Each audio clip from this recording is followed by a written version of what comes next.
오늘 수요 성경 공부 오신 여러분들을 환영합니다. 우리 잠시 기도하고 수요 성경 공부 시작하겠습니다. 기도하시겠습니다. 하나님 아버지, 오늘도 저희들이 수요일 날 하나님 말씀을 함께 나누기 위해서 모였습니다. 저희들 가운데 함께 하시고 저희가 말씀을 나눌 때 은혜를 나눌 수 있도록 주여 축복해 주시옵소서. 예수님의 이름으로 기도하옵나이다. 아멘. 네, 오늘은 수요 성경 공부 예레미야서 25장, 이제 드디어 그 오랫동안 묵상하던 예레미야서가 끝나게 되고요. 그리고 시편 90편에서 94편까지 함께 공부를 해보도록 하겠습니다. 먼저 예레미야서 25장, 예레미야서 25장은 세 번에 나누어서 묵상을 하는데요. 25장은 이제 어떤 한 단락을 마무리 짓는 것처럼 유다 나라와 다른 나라들을 심판하시는 장면으로 마무리가 됩니다. 1절, 유다 왕 요시야의 아들 여호야김 넷째 해 곧 바벨론 왕 느부갓네살 원년에 유다의 모든 백성에 관한 말씀이 예레미야에게 임하니라. 지금 여호야김 네 번째 해라는 해는 아주 중요한 해예요. 왜냐하면 그 해에 애굽과 바벨론이 전투를 해요. 전쟁을 해요. 이 갈그미스 전투라고 하는데 이 전투는 너무나 중요한 전투예요. 왜냐하면 근동아시아의 주인이 원래는 이집트였어요.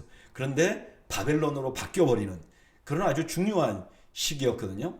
그런데 그 전쟁에서 바벨론이 이기자마자 그 당시 나보폴라살이라는 왕, 그 바벨론 왕에 이어서 느부갓네살, 대정복자인 느부갓네살이 왕위에 올라요. 그리고 이때부터 예레미야가 자기 예언을 바룩에게 받아쓰게 한 해입니다. 그러니까 여러모로 중요한 해라는 거죠. 2절, 선지자 예레미야가 유다 모든 백성과 예루살렘의 모든 주민에게 말하여 이르되 유다 왕 아몬의 아들 요시야 왕 13째 해부터 오늘까지 23년 동안 여호와의 말씀이 내게 임하기로 내가 너희에게 꾸준히 일렀으나 너희가 순종하지 아니하였느니라. 그러므로 여호와께서 그의 모든 종 선지자를 너희에게 끊임없이 보내셨으나 너희가 순종하지 아니하였으며 귀를 기울여 듣지도 아니하였도다. 지금 이제 요시야 왕 13째 해라 그러면 요시야가 이제 성인이 돼서 원래 8살의 왕이 됐는데 성인이 돼서 이제 본격적으로 종교개혁을 시작할 때였어요. 이제 그때부터 예레미야가 함께 사역을 하기 시작했어요. 생각해 보세요.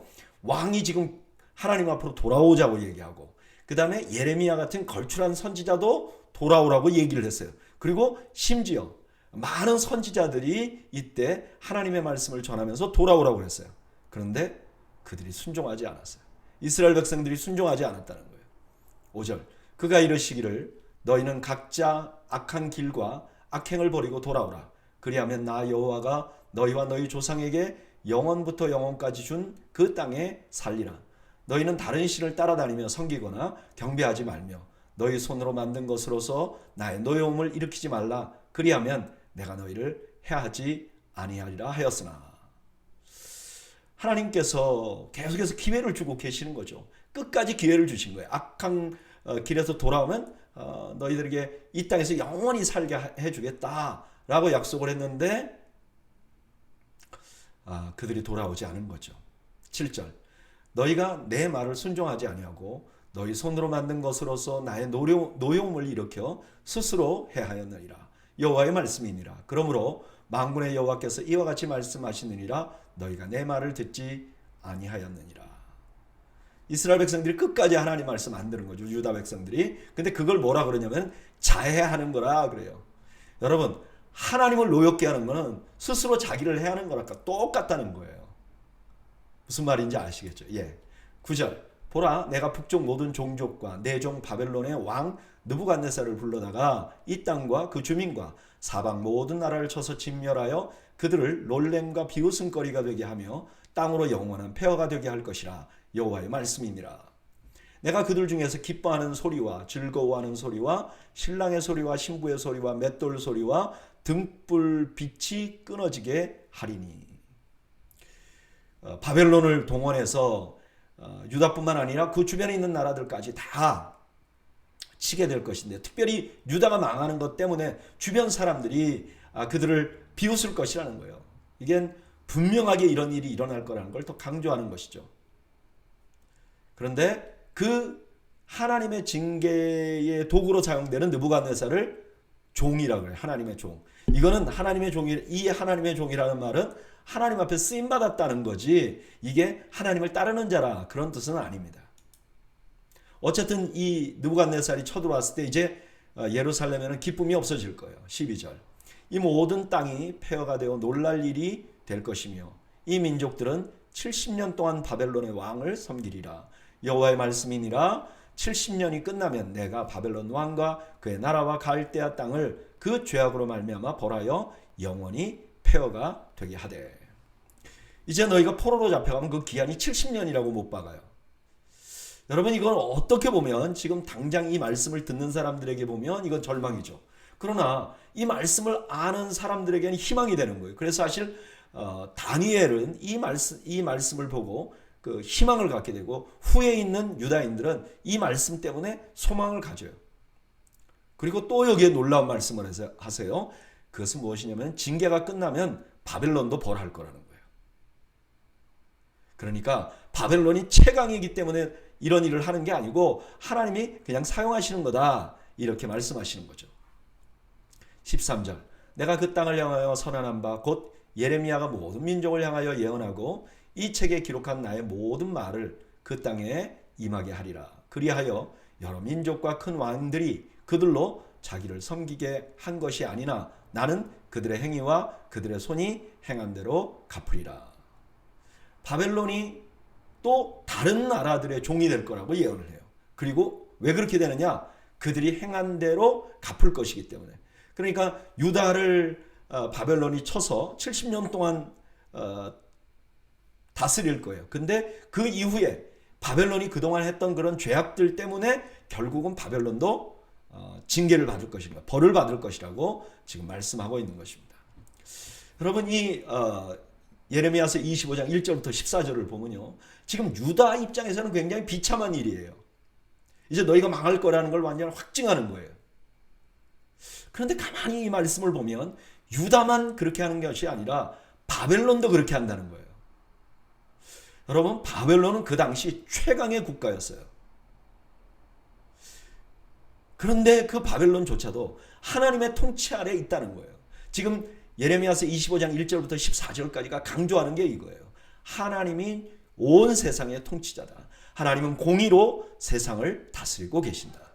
그런데 하나님의 백성인 유다 백성들에게는 하나님의 백성다운 삶을 요구하는 거예요. 그게 뭐죠? 하나님을 잘 섬기고 악을 행하지 않는 거예요. 그리고 하나님의 백성 아닌 사람들에게는 하나님을 모르니까 섬기지는 않지만 악을 행하면 그것도 보응하시겠다, 징계하시겠다고 말씀하세요. 그래서 우리는 하나님 앞에 누구나 다 겸손해야 합니다. 누구도 하나님 앞에 잘났다고 껐덕대면 안 돼요.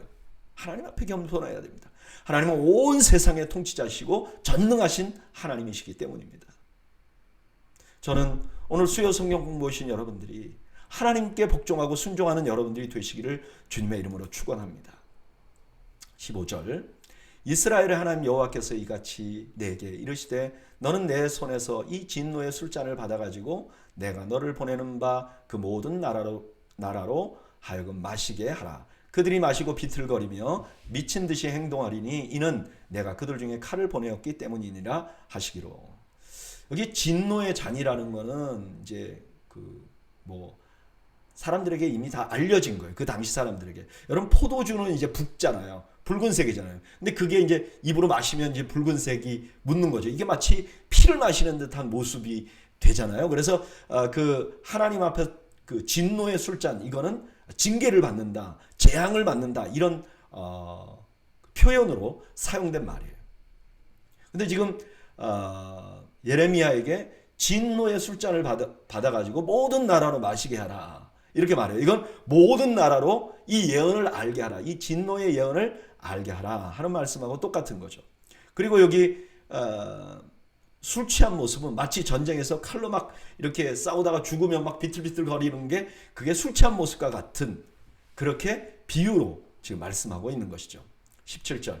내가 여호와의 손에서 그 잔을 받아서 여호와께서 나를 보내신 바 그 모든 나라로 마시게 하되 예루살렘과 유다 성읍들과 그 왕들과 그 고관들로 마시게 하였더니 그들이 멸망과 놀램과 비웃음과 저주를 당함이 오늘과 같으니라.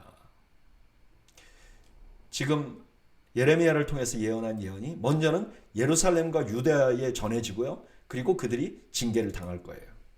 근데 그것으로 끝나지 않아요. 19절에 보면 또 애굽왕 바로와 그의 신하들과 그의 고관들과 그의 모든 백성과 모든 섞여 사는 민족들과 우스 땅의 모든 왕과 블레셋 사람의 땅의 모든 왕과 아스글론과 가사와 에글론과 아스도스의 나머지 사람들과 에돔과 모압과 암몬 자손과 두로의 모든 왕과 시돈의 모든 왕과 바다 건너 쪽 섬의 왕들과 드단과 데마와 부스와 살적을 깎은 모든 자와 아라비아의 모든 왕과 광야에 섞여 사는 민족들의 모든 왕과 시무리의 모든 왕과 엘람의 모든 왕과 메대의 모든 왕과 주변의 모든 왕을 다 말해요.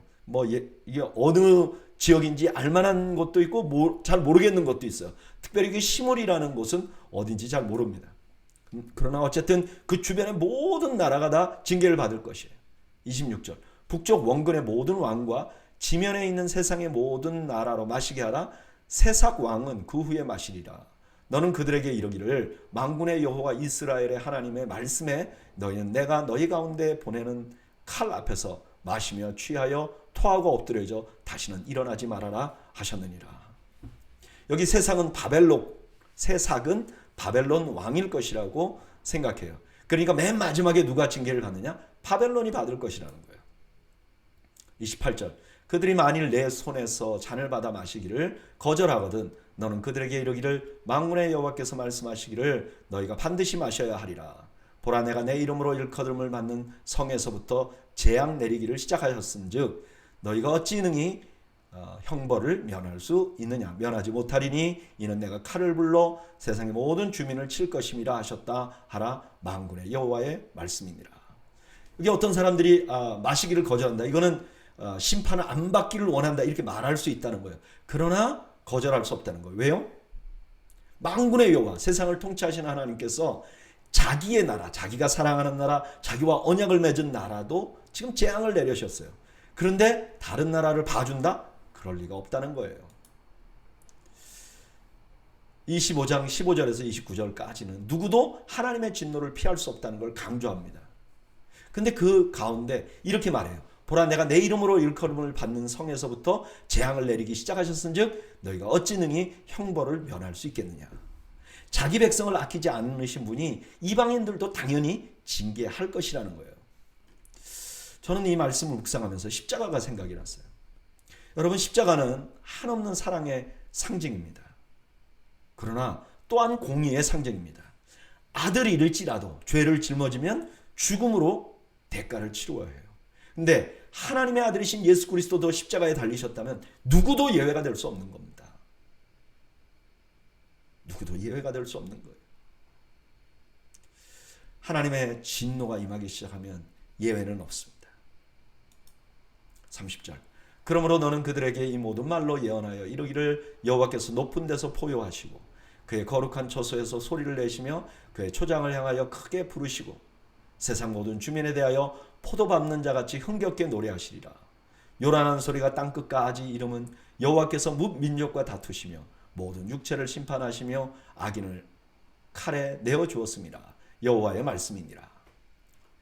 마치 사자가 확 포효하는 것 같이 이제 하나님께서 심판을 시작할 거라는 거예요. 사자가 포효하기 시작하면 촌에 있는 모든 짐승이 두려워 떨듯이 그런 일이 생길 것이라는 거예요. 그리고 하나님의 진노를 포도도 밟는 행사를 비유로 해서 설명합니다. 포도 농사가 끝나면 이제 포도를 큰 들통에다 넣고요. 포도를 넣고 그 다음에 그 위에서 사람들이 밟아요. 그럼 막 피가 튈 거 아닙니까? 피 같은 포도주가 막 튈 거 아닙니까? 그렇지만 그 사람들이 기뻐요. 진노의 날에 그렇게 하시겠다는 거예요. 희망이 전혀 없다는 것을 아주 냉소적으로 표현하고 계시는 거죠.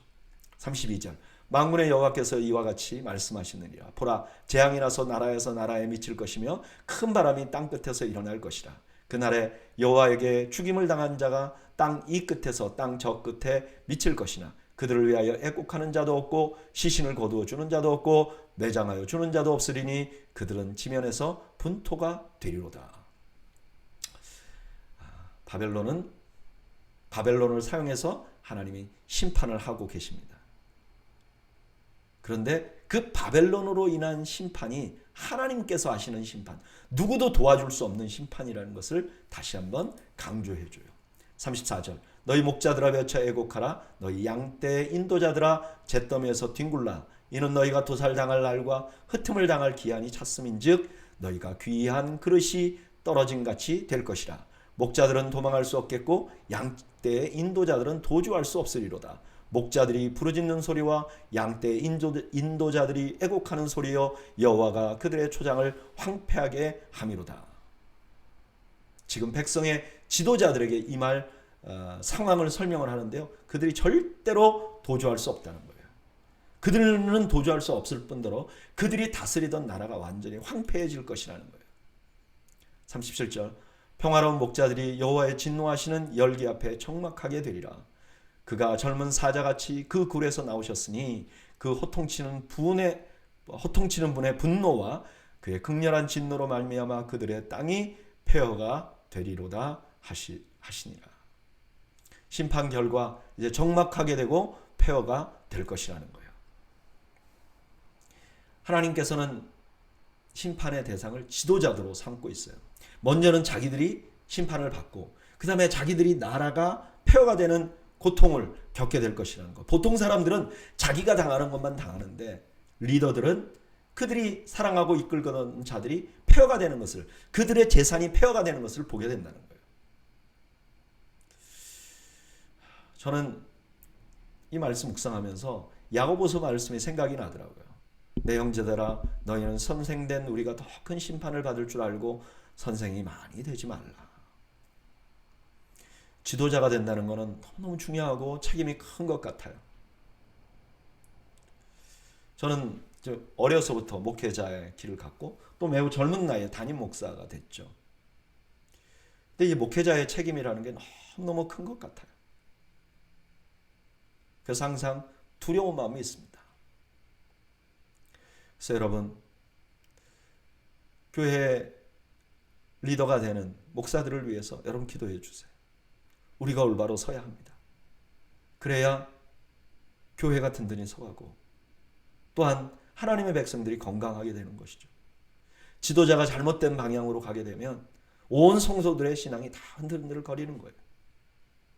뿐만 아니라 교회 장로님들, 안수집사님들, 권사님들, 우리가 세워놓은 지도자들을 위해서 우리가 기도해야 합니다. 이들이 올바른 길로 갈 수 있도록, 올바른 신앙생활을 할 수 있도록, 또 그렇게 지도자 된 사람들은 너무나 막중한 책임이라는 사실을 다시 한번 우리가 생각해야 합니다. 리더들이 잘못되면 그걸 본받고 있는 많은 사람들에게 잘못된 본이 될 수 있는 거예요. 오늘 예레미야서는 유다와 온 나라가 다 하나님의 심판대 앞에 설 것이라는 것을 말씀하시고 마지막에 지도자들을 심판하는 것을 특별하게 말씀하십니다.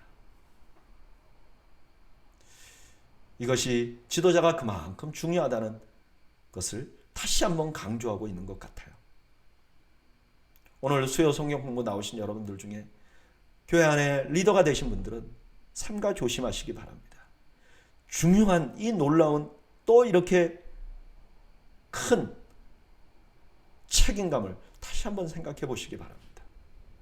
그리고 지도자가 아닌 분들은 교회 리더를 위해서 기도해 주시기 바랍니다.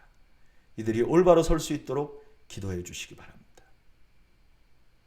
자, 이제는 예레미야서를 마치고 시편 말씀으로 넘어갑니다. 이 시편 첫 번째 우리가 묵상할 시편은 90편인데요. 이 90편은 모세의 시입니다. 시편에 모세의 시라고 딱 박혀 있는 건 이 한 장밖에 없어요. 근데 주로 이 모세의 시라는 것은 지혜의 시입니다. 인생의 지혜, 이런 것들을 말씀하는 시예요. 그래서 우리가 오늘 살펴볼 90편부터 94편까지는 우리가 인생을 살면서 어떻게 사는 게 좋은지, 또 인생을 살면서 겪는 고난에 우리가 어떻게 대처해야 되는지 지혜를 우리에게 알려줍니다. 자, 그러면 본문으로 들어가 볼까요? 90편 1절, 주여 주는 대대 우리의 거처가 되셨나이다. 산이 생기기 전 땅과 세계도 주께서 조성하시기 전 곧 영원부터 영원까지 주는 하나님이시니이다. 인생에 대한 걸 논할 건데, 인생의 본질에 관해서 말할 건데, 먼저 하나님에 대한 선언을 합니다. 이게 참 중요한 것 같아요. 우리가 누구인지 알기 전에 우리는 하나님이 누구인지 알아야 됩니다. 그래야 우리가 어떤 존재인지를 알아요. 여기에 주여 주는 대대에 우리의 거처가 되셨다 그럽니다. 이 거처라는 말은 그 단어가 높은 바위산 그런 의미가 있어요. 그러니까 아마 피난처 이렇게 번역해도 되겠죠. 짐승들이 이제 특별히 그 뭐 양이나 염소나 이런 야생 염소들이 이제 자기들이 뭐 늑대나 이런 야생 짐승들에게 좀 피하려고 높은 바위 위에 이들이 거하거든요. 바로 그런 장소라고, 하나님은 우리의 피난처가 되었습니다 라고 먼저 고백합니다. 3절, 주께서 사람을 티끌로 돌아가게 하시고 말씀하시기를 너희 인생들은 돌아가라 하셨사오니 주의 목전에 천년이 지나간 어제 같으며 밤의 한순간 같을 뿐임이니이다. 하나님 앞에서 인간은 티끌 같다는 거예요. 하나님은 영원하신데 인간은 티끌같이 있다는 거예요. 여기 티끌이라는 말이 창세기에서 사람을 만든 흙, 그 먼지, 동일한 말이죠. 우리는 하나님 앞에 보면 존재적으로는 티끌 같은 존재이고, 특별히 시간으로 따지면 우리는 그냥 한순간 같다는 거예요. 우리가 천년이라는 긴 시간, 이거 너무 길다고 생각하는, 인간으로는 최대한 긴 거라고 하더라도 하나님 앞에는 그냥 한순간 같은, 그러니까 인간과 하나님이 이렇게 많이 차이가 난다는 거예요. 5절, 주께서 그들을 홍수처럼 쓸어 가시나이다.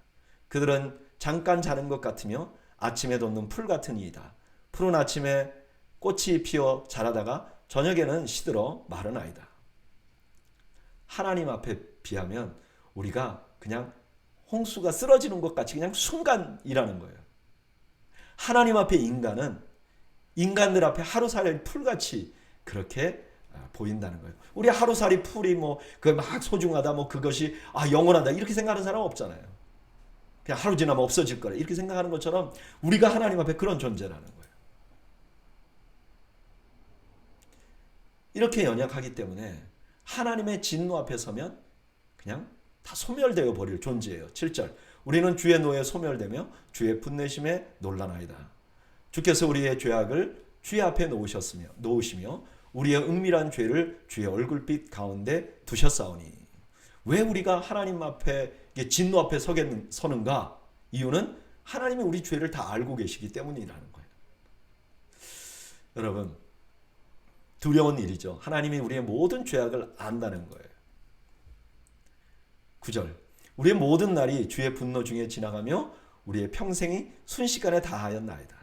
우리의 연수가 70이요 강건하면 80이라도 그 연수의 자랑은 수고와 슬픔뿐이요 신속히 가니 우리가 날아가나이다. 하나님의 진노 중에 살아가는 인간들은 순간의 경점 같은, 그나마도 사는 동안 고난만 겪을 수밖에 없는 존재들이라는 거예요.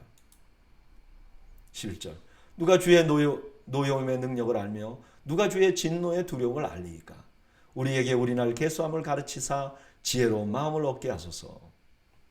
그나마 사람들 중에는 이런 인생의 본질을 아는 사람도 없어요. 우리가 이렇게 연약하다는 걸 아는 사람도 없어요. 그러니까 하나님께 가르쳐 달라고 합니다. 우리는 소망이 없습니다. 하나님, 우리는 연약할 뿐만 아니라 우리가 연약하다는 것을 알지도 못합니다. 그러니까 하나님께서 알려주셔야 됩니다. 소망은 하나님밖에 없습니다. 이렇게 고백하는 거죠. 그리고 13절에 이렇게 말합니다. 여호와여 돌아오소서. 언제까지니까? 주의 종들을 불쌍히 여기소서. 아침에 주의 인자하심이 우리를 만족하게 하사 우리를 일생 동안 즐겁고 기쁘게 하소서. 우리를 괴롭게 하신 날수대로와 우리가 화를 당한 연수대로 우리를 기쁘게 하소서.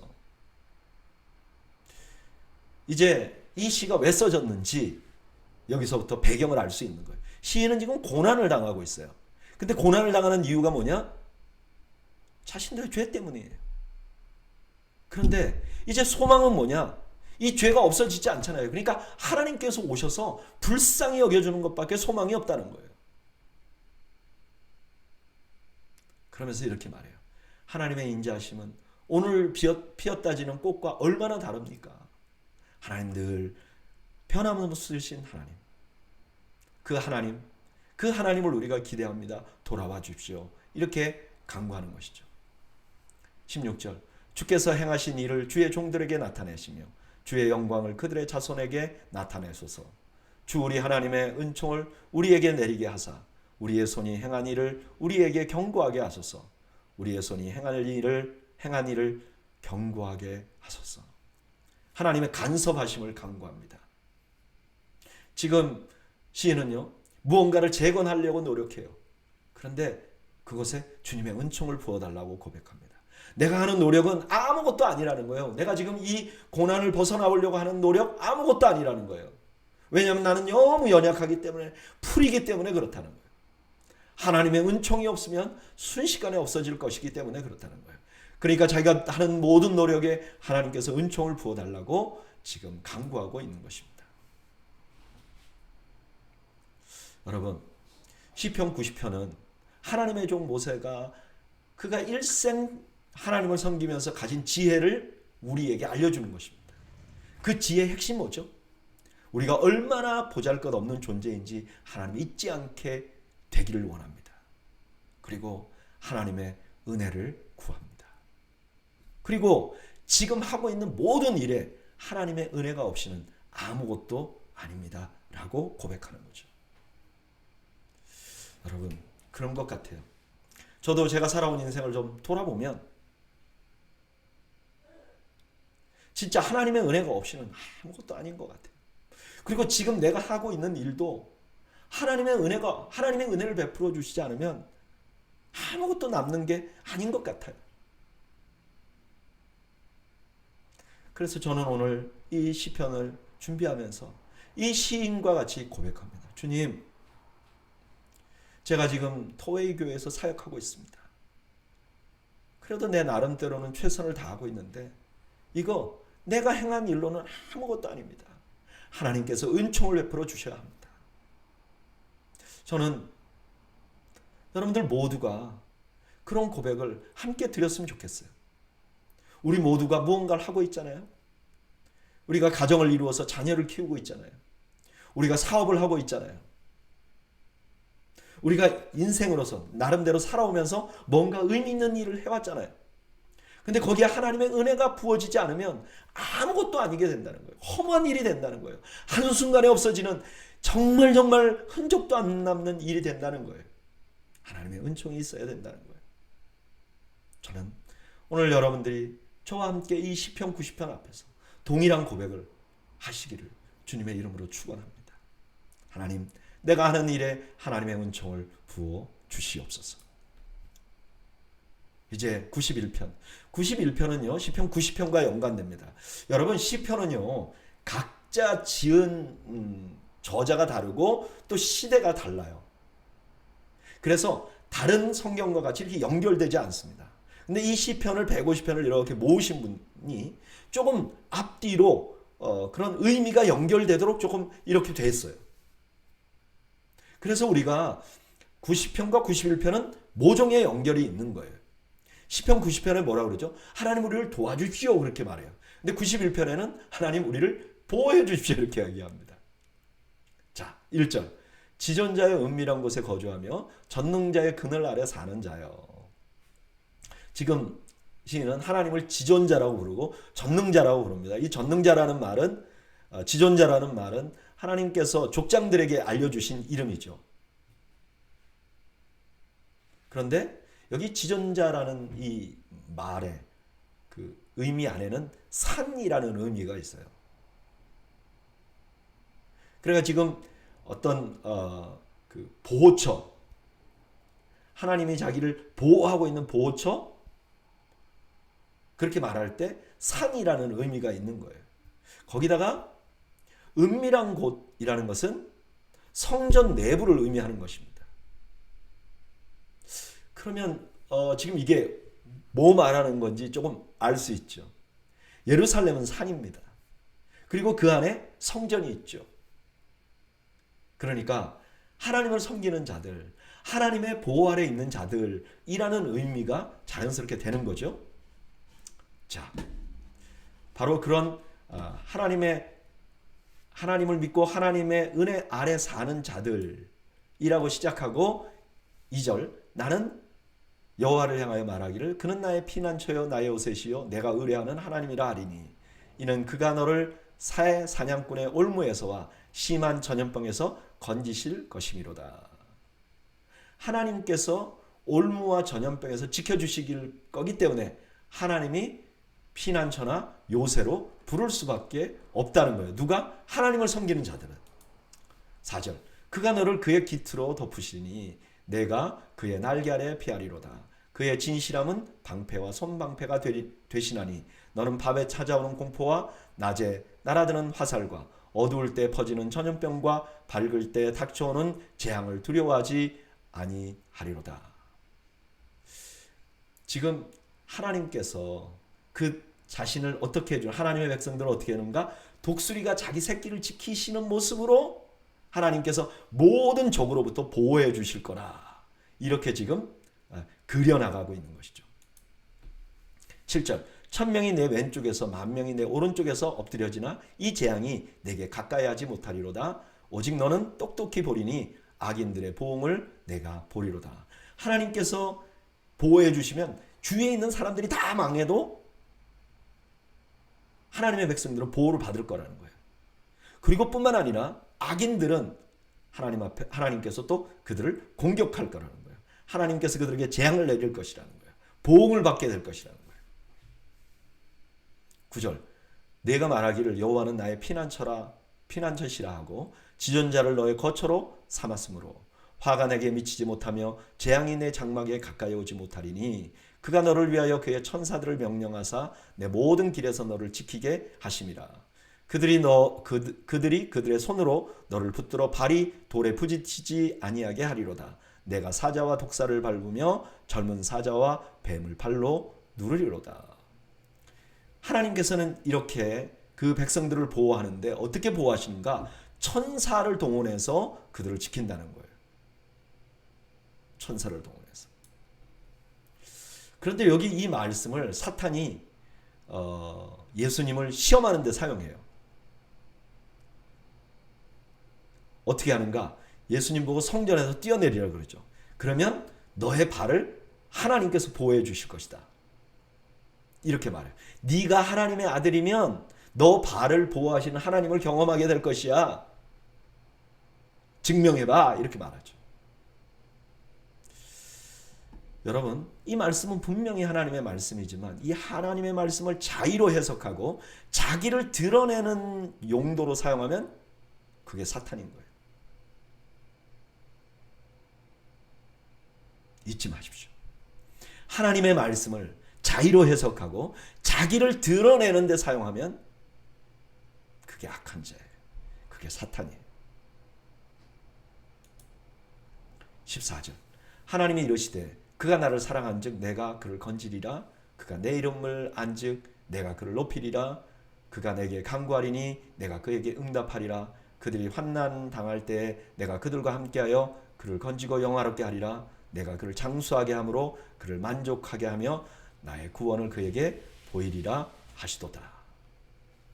자, 이렇게 시인이 고백하고 또 이런 상황에 대해서 쭉 설명을 하고 나서 마지막으로 하나님께서 직접 하신 말씀을 등장시켜요. 뭐라 그래요? 내가 사랑하는 자를 난 건질 거야. 나는 그와 함께 할 거야. 그를 장수하게 할 거야. 여러분, 오늘 본문은 하나님의 은혜를 받는 자들에게 어떤 일이 일어나는지를 기록합니다. 그들은 고난을 당해요. 고난을 당해요. 그러나 피할 곳을 가지게 되는 거예요. 그리고 그 피할 곳 대신 하나님께서는 결국 그들을 건지시게 될 거예요. 여러분 믿으시길 바라요. 하나님의 은혜를 받는 자들에게도 고난은 있어요. 그러나 피할 곳을 가지게 돼요. 그리고 그 피할 곳 대신 하나님이 우리를 건지실 거예요. 그런데 이것을 표현하면서 제 마음에 크게 와닿는 말씀이 있어요. 15절 말씀. 그가 내게 간구하리니 내가 그에게 응답하리라. 그들이 환난을 당할 때 내가 그와 함께하여 그를 건지고 영화롭게 하리라.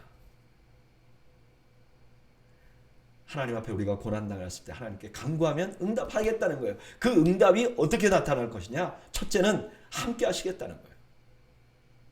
여러분, 우리 주님은요, 어떤 상황에서도 우리를 혼자 두지 않습니다. 함께 하십니다. 이것이 바로 예수님의 약속이기도 해요. 마태복음 28장 20절, 내가 너희에게 분부한 모든 것을 가르쳐 지키게 하라. 볼지어다 내가 세상 끝날까지 너희와 항상 함께 있으리라 하시니라. 아멘. 여러분, 우리는 그리스도인들도 고난을 당해요. 하나님을 섬기는 자들도 고난을 당해요. 그러나 우리가 절대로 안 당하는 게 있어요. 뭐냐? 혼자 고난 당하지 않아요. 주님과 함께 당해요. 두 번째로 하나님 건져주세요. 구원해 주세요. 근데 더 놀라운 것은 그냥 건져만 줘서 초라하고 더럽게 사는 게 아니에요. 마지막에 영화롭게 하시겠다 그래요. 로마서 8장 30절에 이렇게 말해요. 또 미리 정하신 그들을 또한 부르시고 부르신 그들을 또한 의롭다 하시고 의롭다 하신 그들을 또한 영화롭게 하셨느니라. 아직도 이분들이 선을 행하기 전에 하나님께서 미리 택하시고 그들을 의롭다 하시고 결국은 영화롭게 할 거예요. 여러분, 우리가 그렇게 될 거예요. 우리가 오늘 살아가는 거 매일 실패하고 낭망해도 하나님이 우리를 건지실 거예요. 그리고 결국 영화롭게 할 거예요. 그래서 그리스도인들은 낙심할 수 없는 것입니다. 낙담할 수 없는 것입니다. 바로 이 하나님 때문에 새로운 소망을 갖게 되는 것입니다. 저는 여러분들이 그런 소망을 잃지 않는 여러분들이 되시기를 주님의 이름으로 축복합니다. 그 다음에 92편은요. 그런 하나님의 은혜를 받은 사람, 이미 받은 사람의 고백입니다. 1절, 지존자여 시편군과 비파와 수금으로 여호와께 감사하며 주의 이름을 찬양하고 아침마다 주의 인자하심을 알리며 밤마다 주의 성실하심을 베풀미 좋으니이다. 그리고 2절 3절은 1절에 포함되어 있음 이렇게 돼 있어요. 이거는 번역에 관한 문제예요. 우리나라 말로 번역하다 보니까 이게 한 문장에 다 들어가게 된 것이죠. 근데 이걸 새 번역에서는 굳이 이거를 또 원래 원문에 같이 나눠 놓습니다. 뭐 이것도 좋은 것 같아요. 보니까 1절 가장 높으신 하나님 주님께 감사드리며 주님의 이름을 노래하는 것이 좋습니다. 그 다음에 2절 아침에 주님의 사랑을 알리며 밤마다 주님의 성실하심을 알리는 것이 좋습니다. 3절 10줄 현악기와 검은고를 타며 수군가락에 맞춰서 노래하는 것이 좋습니다. 저는 개인적으로 새 번역이 조금 더 뉘앙스, 이 시편의 뉘앙스에 조금 더 맞는 것 같다는 생각이 들어요. 왜냐하면 이 시의 최종 시작은 좋습니다 라고 시작됐기 때문에 그래요. 여호와를 찬양하라 이게 아니라 좋습니다. 그리고 여기 아침마다 밤마다 이렇게 말하는 것은 안식일에 드리는 제사와 연관이 있어요. 왜 아침 저녁으로 하느냐? 꼭 그게 두 번이어야 하느냐? 이게 당시에 안식일에 드리던 제사와 연관이 있다는 거예요. 4절 여호와여 주께서 행하신 일로 나를 기쁘게 하셨으니 주의 손이 행하신 일로 말미암아 내가 높이 외치리다. 여호와여 주께서 행하신 일이 어찌 그리 크신지요. 주의 생각이 매우 깊으시니이다. 이 시인이 이렇게 주님을 찬양하는 이유를 설명합니다. 그게 뭐예요? 하나님이 이때까지 이미 나에게 해주신 거 너무 감동적입니다. 주님의 계획은 항상 내 상상 이상이었습니다. 이렇게 말하는 거예요. 6절 어리석은 자도 알지 못하며 무지한 자도 이를 깨닫지 못하나 나이다. 악인들은 풀같이 자라고 악을 행하는 자들은 다 흥황할지라도 영원히 멸망하리이다. 여호와여 주는 영원토록 지존하시니이다. 여기 어리석은 자라는 건 짐승 같은 자라는 뜻이 있어요. 그런데 어리석은 자들은, 악인들은 이걸 모르는 거예요. 왜 모르느냐? 당연하죠. 하나님은 영원하신데 이들은 그냥 하루아침에 일어나는 풀 같아요. 그러니까 이들은 이들의 관점에서는 하나님이 자신들에게 어떤 일을 하셨고 그게 어떤 결과가 일어날지 모르는 거예요. 그러니까 악인들은 주의 일을 이해하지 못하는 것이 당연한 거죠. 눈앞의 이익만 보니까 주의 일을 깨닫지 못하는 거예요. 9절 여호와여 주의 원수들은 패망하리이다. 정령 주의 원수들은 패망하리니 죄악을 행하는 자들은 다 흩어지리이다. 그러나 주께서 내 뿔을 들소의 뿔같이 높이셨으며 내게 신선한 기름을 부으셨나이다. 악한 일을 계속한 자는 패망할 수밖에 없어요. 이걸 반복합니다. 이게 분명하다는 걸 강조하는 거죠. 이렇게 악한 자를 패망시킨 것으로 끝나지 않고 우리 하나님께서는 이 시인에게 뿔을 높이고 거기에 기름을 부어준다 그래요. 이거는 대관식하는 그 모습을 그리는 거예요. 유다 사람들은 이제 왕이 등극해서 대관하면 그 소뿔 같은 이런 큰 뿔 가운데 이제 비어 있는 걸 이걸 높이 들면 거기다 기름을 부어줬다 그럽니다. 마치 내 원수의 목전에서 내가 상을 베푸신다는 그 다윗의 고백같이 지금 하나님께서 그렇게 하셨다는 거예요. 11절 내 원수들이 보응을 받는 것을 내 눈으로 보며 일어나 나를 치는 행악자들이 보응을 받는 것을 내 귀로 들었도다. 의인은 종려나무같이 번성하며 레바논의 백향목같이 성장하리로다. 시인은 자기가 직접 본 거를 자기가 직접 경험한 걸 나눠요. 나를 과거에 이렇게 괴롭히던 자들이 있었는데 그들이 정말 보응을 받는 걸 내가 봤다. 그러면서 의인들은 악인들은 풀 같지만 의인들은 종려나무 같다 그래요. 여러분 나무와 풀은 다르잖아요. 우리는 한순간에 나왔다 없어지는 존재가 아니라는 거예요. 13절 이는 여호와의 집에 심겼으며 우리 하나님의 뜰 안에서 번성하리로다. 그는 늙어도 여전히 결실하며 진액이 풍족하고 빛이 청정하니 여호와의 정직하심과 나의 바위 되심과 그에게는 불의가 없음이 선포되리로다. 그런데 이 나무가 견고한 이유는 여호와의 집 안에 심기었기 때문이라는 거예요. 자, 악인은 번성해서 하고 의인이 박해를 받아왔어요. 그러나 그게 영원하지 계속되지는 않을 것이라는 거예요. 왜냐하면 하나님께서는 불의가 없어요. 그래서 하나님의 백성들은 지금 좀 어려움을 당하지만 나무가 좋은 땅에 심긴 것처럼 점점 자랄 거예요. 그러나 악인들은 하나님 앞에 심판을 받을 것이라는 거예요. 그래서 하나님을 아는 사람들은 찬양할 수밖에 없는 것이죠. 여러분, 오늘 이 본문 말씀을 좀 묵상해 보면 하나님을 아는 사람들은 찬양할 수밖에 없는 이유를 설명을 합니다. 하나님을 우리가 알고 하나님 말씀대로 살려고 노력해요. 그런데 우리가 고난을 당해 게다가 나를 압박하는 악인들이 잘 되는 것 같아요. 그들은 마치 왜 풀이 이렇게 자라면 우죽순처럼 자라는 것처럼 아주 잘 되는 것 같아요. 그럼 내 마음속에 낙심이 돼요. 이게 뭔가? 그런데 그때 하나님의 성품을 보고 하나님이 자신에게 그동안 하신 일을 잘 보면 그래, 저들이 지금은 무성하게 보일지 모르지만 금방 없어질 것이야. 그러나 의인, 우리는 하나님의 뜰 안에 심겨진 그런 백향목같이 될 것이야. 그런 확신을 갖게 되는 것이죠. 지금 시인은요, 하나님의 성품을 가지고 세상을 보고 평가하고 미래를 보는 거예요. 여러분, 이게 믿는 자들의 자세입니다. 믿는 자들은 어떤 사람이냐?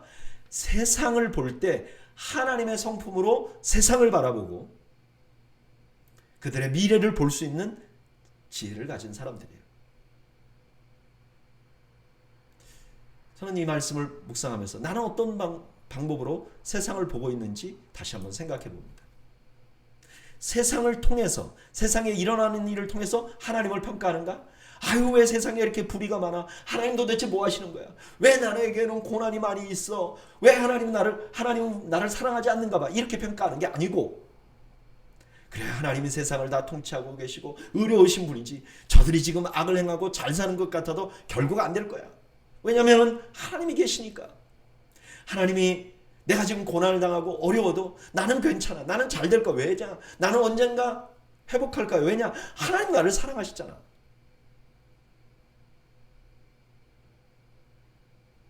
하나님 나를 사랑하시잖아. 그러니까 내가 지금 고난을 당해도 이것이 틀림없이 나에게 유익이 될 거야.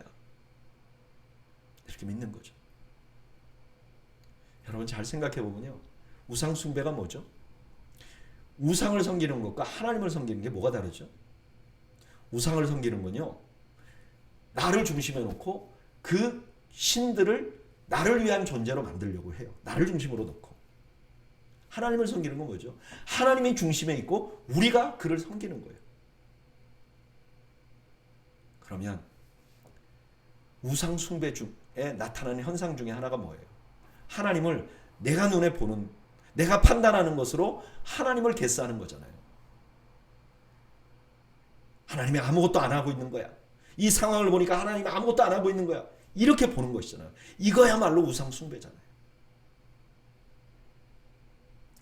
여러분, 하나님의 성품을 통해서 세상을 볼 수 있는 지혜를 여러분들 모두 가지시기를 주님의 이름으로 축원합니다. 이제 93편. 93편은요. 이제 95편부터 100편까지 하나님의 왕 대신 하나님을 찬양해요. 이게 제왕시라고 하는데 그런 제왕시의 서론 같은 역할을 하는 말씀입니다. 1절 여호와께서 다스리시니 스스로 권위를 입으셨도다. 여호와께서 능력의 옷을 입으시며 띠를 띠셨으므로 세계도 견고히 서서 흔들리지 아니하는도다. 자, 이제까지 하나님에 대해서 막 얘기하고 나서 시는 이렇게 말해요. 하나님은 왕이시다. 여호와께서 다스리시니 이 말은 하나님은 왕이시다 이런 말이죠. 근데 왕이 왕복을 입고 이제 탁 드러나면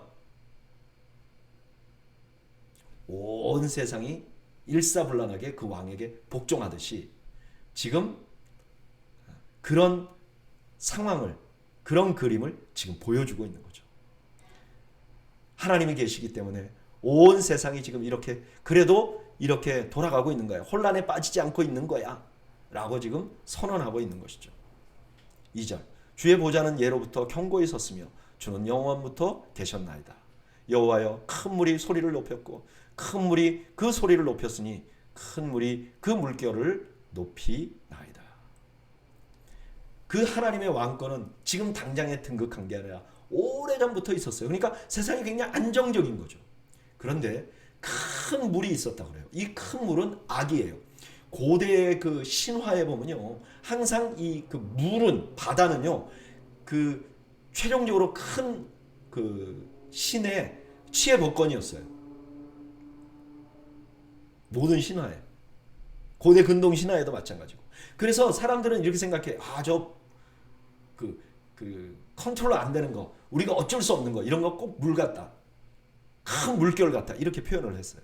그러니까 지금 어쩔 수 없는 것 같은 재앙, 어쩔 수 없는 것 같은 상황이 생겼다는 거예요.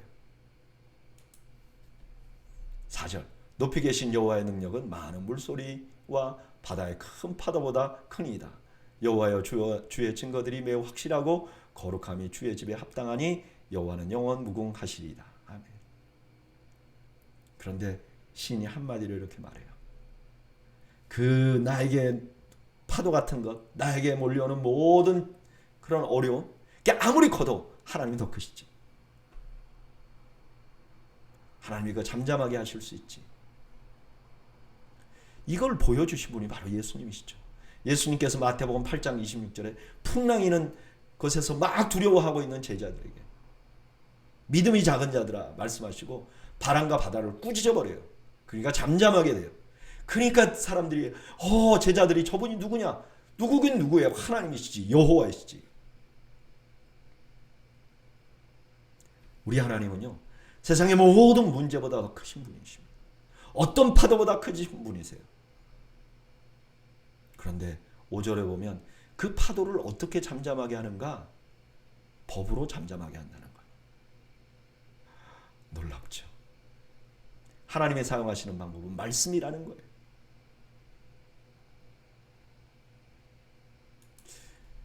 시인은 하나님을 왕이라고 말합니다. 세상의 어떤 것도 하나님께서 다 통제하실 수 있는 왕이라고 선언합니다.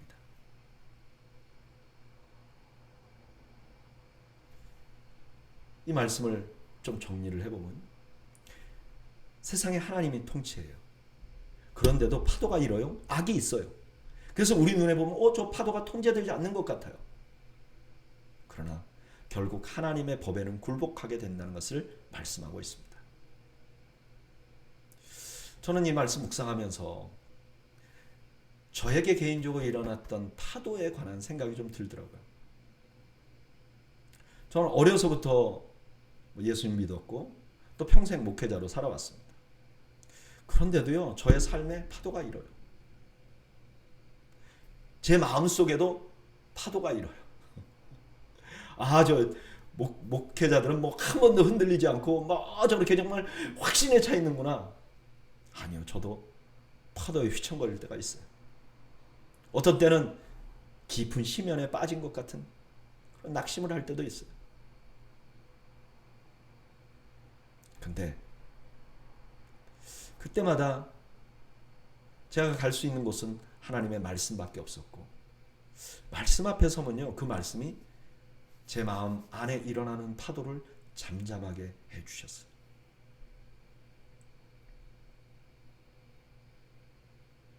여러분, 우리 하나님보다 더 큰 파도는 세상에 없습니다. 우리에게 문제가 있고 파도 치는 일이 생길 때 우리 하나님 앞으로 갑시다. 하나님 말씀 앞에 갑시다. 그리고 그 말씀 앞에 우리가 먼저 복종합시다. 그러면요, 먼저 내 마음에 일어나는 파도가 없어지고 그 다음에 나도 모르는 사이에 가만히 있어 보면 내 인생의 파도도 잠잠해졌다는 것을 발견하게 되는 은혜를 누리게 됩니다. 저는 여러분들이 바로 그런 은혜를 누리시기를 주님의 이름으로 축원합니다. 이제 시편 24편. 이렇게 하나님이 통치하시는 세상에 악이 있어요. 그럼 그런 악이 있는 것을 우리가 어떻게 대처하고 이해해야 하는가? 시편 94편이 설명해 줍니다. 1절. 여호와여 복수하시는 하나님이여, 복수하시는 하나님이여, 빛을 비추어 주소서. 세계를 심판하는 주여 일어나사 교만한 자들에게 마땅한 벌을 주소서. 여호와여 악인이 언제까지 개가를 부르리까? 하나님 뭐라 그러냐? 심판하시는 하나님이라고 그래요. 복수하시는 하나님이라고 그래요. 하나님, 악이 세상에 이렇게 아직도 존재하는데 하나님 언제까지 우리가 기다려야 됩니까? 이렇게 탄식을 하는 거죠. 그러면서 그 악인들을 고발해요. 4절. 그들이 마구 짓거리며 오만하게 떠들며 죄악을 행하는 자들이 다 자만하나이다. 여호와여 그들이 주의 백성을 짓밟으며 주의 소유를 곤고하게 하며 과부와 나그네를 죽이며 고아들을 살해하며 말하기를 여호와가 보지 못하며 야곱의 하나님이 알아차리지 못하리라 하나이다. 이 벌받을 악인들이 어떤 일을 하느냐? 교만한 말을 막 쏟아낸다는 거예요. 오만한 말을 한다는 거예요. 그리고 자기도 그 연약한 자들을 막 짓밟는다는 거예요. 그리고 이렇게 말한다는 거예요. 하나님 몰라. 내가 어저께 이런 죄를 저질렀는데도 오늘 아무렇지도 않잖아. 하나님이 안다고 몰라. 하나님을 우상같이 생각하는 거죠. 8절. 백성 중에 어리석은 자들아 너희는 생각하라. 무지한 자들아 너희가 언제나 지혜로울까? 귀를 지으신 이가 듣지 아니하시랴? 눈을 만드신 이가 보지 아니하시랴? 뭇 백성을 징벌하시는 이 곧 지식으로 사람을 교훈하시는 이가 징벌하지 아니하시랴? 그런 사람들에게, 하나님 모른다고 말하는 사람들에게 대답하는 거죠. 아니 어떻게 모를 수가 있어? 너 눈? 그 하나님이 지으신 거야. 하나님이 눈을 지으셨는데 못 볼 것 같아? 봐. 하나님께서 율법을 주셔서 그에 대해서 징벌하셨잖아. 그런데 그렇게 해오신 분이 죄악을 그냥 놔둔다고 징벌하지 않는다고? 그럴 리가 없다는 거예요. 11절. 여호와께서는 사람의 생각이 허무함을 아시느니라. 여호와여 주로부터 징벌을 받으며 주의 법으로 교훈하심을 받은 자가 복이 있나니 이런 사람에게는 환난의 날을 피하게 하사 악인을 위하여 구덩이를 팔 때까지 평안을 주시리이다. 하나님께서는 인간이 허무한 생각을 하고 있는 것도 다 알아요. 그리고 당연히 자신의 법을 지켜나가는 사람들을 지켜줄 거예요. 지금 당장에는 악이 득세하지만 그들이 벌을 받을 때까지 하나님의 백성들을 지켜주고 또 평안을 주실 거예요. 14절. 여호와께서는 자기 백성을 버리지 아니하시며 자기의 소유를 외면하지 아니하시리로다. 심판이 의로 돌아가리니 마음이 정직한 자가 다 따르리로다. 왜 이렇게 지켜지는가? 하나님은요, 자기 소유를 외면하지 않으세요. 하나님의 것을 절대로 버리지 않으세요. 그리고 결국 세상은 공의롭게 돌아갈 거예요. 그리고 세상에는 아직도 정직한 자들이 올바로 살고 있어요. 여러분, 세상이 다 썩어 문드러진 것 같으세요? 아니요. 그 가운데서도 올바로 살아가려고 하는 분들이 있어요. 16절, 누가 나를 위하여 일어나서 행악자들을 치며 누가 나를 위하여 일어나서 악행한 자들을 칠까? 여호와께서 내게 도움이 되지 아니하셨다면 내 영혼이 벌써 침묵 속에 잠겼으리로다. 이제 시인이 자기 형편을 고백하는 거예요. 자신을 도와줄 사람이 아무도 없다는 거예요. 만약에 하나님이 돕지 않았으면 자신은 완전히 낙심했을 거라는 거예요. 여러분, 이 일은 고난당해 본 사람들은 다 고백하는 말입니다. 사람들이 나를 돕는다고요? 물론 그 중에 좋은 마음을 쓰는 분들이 있죠. 그러나 근본적으로 도움이 되지 않아요. 하나님이 없으면 그냥 절망으로 가는 겁니다. 18절, 여호와여 나의 발이 미끄러진다고 말할 때 주의 인자하심이 나를 붙으셨사오며 내 속에 근심이 많을 때 주의 위안이 내 영혼을 즐겁게 하시나이다. 하나님의 사랑이 아니었으면 자기가 완전히 낙심했을 거라는 거예요. 그리고 근심에 매몰될 뻔했는데 하나님이 위로해 주셨다는 거예요. 여러분, 우리 주님은 실제로 그렇게 하십니다. 내가 실족할 만할 때 주님 옆에 가보면 하나님의 사랑으로 나를 붙들어 주세요. 아들아, 내가 너를 사랑한다. 내가 너를 사랑한다. 딸아, 내가 너를 사랑한다. 그리고 하나님은 우리가 근심에 쌓여서 얼굴에 기쁨을 도저히 표현할 수 없을 때도 내 영혼으로부터 하나님을 만나면 그 하나님 만난 것 때문에 기쁨을 누릴 수 있도록 해주세요. 시인은 하나님께서 해주신 것에 감사합니다. 20절, 율례를 빙자하고 제날을 꾸미는 악한 제파장이 어찌 주와 어울리리까? 그들이 모여 의인의 영혼을 치려하며 무죄한 자를 정죄하며 피를 흘리려 하나. 자, 이제 그동안 악행을 행하고 하나님이 모를 거라고 말한 사람이 누군지 드러납니다. 그게 누구냐? 악한 재판장이에요. 여러분, 재판장이 악하면 어떻게 해요? 우리가 무슨 문제가 생기면 재판하는 데 가서 시시비기를 가려야 되는데 재판관 자체가 악해버리면 이건 완전히 절망이잖아요. 근데 오늘 본문에 뭐라 그러냐? 심지어 패거리를 지어가지고 악을 행하는 거예요. 얼마나 답답합니까? 근데 돌아보면요, 세상에 공의가 살아있어야 하는 곳에 오히려 공의가 없는 것이 굉장히 많습니다. 22절, 여호와는 나의 요새이시요 나의 하나님은 내가 피할 반석이시라. 그들의 죄악을 그들에게로 돌리시며 그들의 악으로 말미암아 그들을 끊으시리니 여호와 우리 하나님이 그들을 끊으시리로다. 이런 상황에서도 소망을 가질 수 있는 것은 하나님이 우리를 보호해 주시고 내가 요새 되신 하나님께 피할 수 있기 때문이며 하나님께서 그들을 공의로 그들을 징계하시고 그들을 끊어내실 것이기 때문인 것이죠.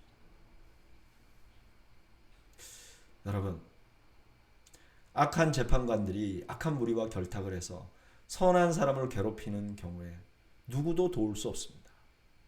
근데 살아가다 보면 이와 비슷한 일을 우리가 겪습니다. 실제 법 앞에서 억울한 판결을 받는 사람도 있습니다. 그거는 아니지만 소위 말하는 민간 법정에서 뒷담화에 깨지고 상하는 경우가 얼마나 많은지 모릅니다. 라이센스 없는, 그냥 자기 마음대로 판단하고 아니면 말고 이렇게 말하는 사람들의 판단에 찢기고 마음이 상하는 적이 얼마나 많은지 모릅니다. 그런데 우리가 그것을 증명해낼 길이 없어요. 내가 옳다는 것을 밝힐 길이 없어요. 그럼 얼마나 절망적인지 모릅니다. 너무너무 억울하고 정말 세상 살고 싶지 않죠. 그러나 아무리 세상이 그래도 우리가 희망을 가질 이유가 있는 것이죠. 그것은 자기 백성을 버리지 않고 방치하지 않으시는 하나님이 계시기 때문에 그렇죠. 그리고 그 억울하게 만드는 재판관들을 최종 재판하실 재판관이 여전히 자리에 계시기 때문에 그런 거죠. 여러분, 우리가 불의한 세상을 살고 억울한 일을 당하며 살고 내가 생각지 않았던 고통과 고난을 당하며 살더라도 우리가 희망을 가질 수 있는 것은 이 하나님 때문입니다. 여러분, 우리가 이 하나님을 날마다 바라보는 지혜를 얻기를 바랍니다.